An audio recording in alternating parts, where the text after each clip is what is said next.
তো গাইস আগের ভিডিওতে দেখিয়েছি আমি কি রান্না করব। এই যে ভেন্ডি আলুর তরকারি হয়ে গেছে, আর ভাত মাখাটা আপনাদের দেখাতে পারিনি। এই যে আপনার দাদার ভাত টিফিন নিয়ে যাচ্ছি, তা দোকানে যাই, তাই আপনাদের সঙ্গে দেখা হবে।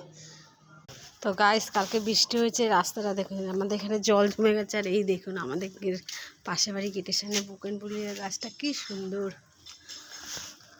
বৃষ্টি হয়েছে ঠিকই, গরম দিয়েছে। দেখুন আমাদের এখানে এখনো রাস্তা মেজে হয়নি, বালি এখন জল জমে গেছে, কি অসুবিধা যেতে। বৃষ্টি হলে কিন্তু গাছ রাস্তা দেখুন কিরকম পরিষ্কার হয়ে যায়, ধুয়ে মুছে দারুণ লাগে আমার দেখতে। তো এই যে গাইস আমাদের মন্দির, বড় ঠাকুরের মন্দির, শিব ঠাকুরের মন্দির, যেতে আসতে সবার নমস্কার। এই যে আমাদের বাচ্চাদের পার্ক। গাইস দুটো শালিকে ওই যে উড়ে গেলে ফুট করে।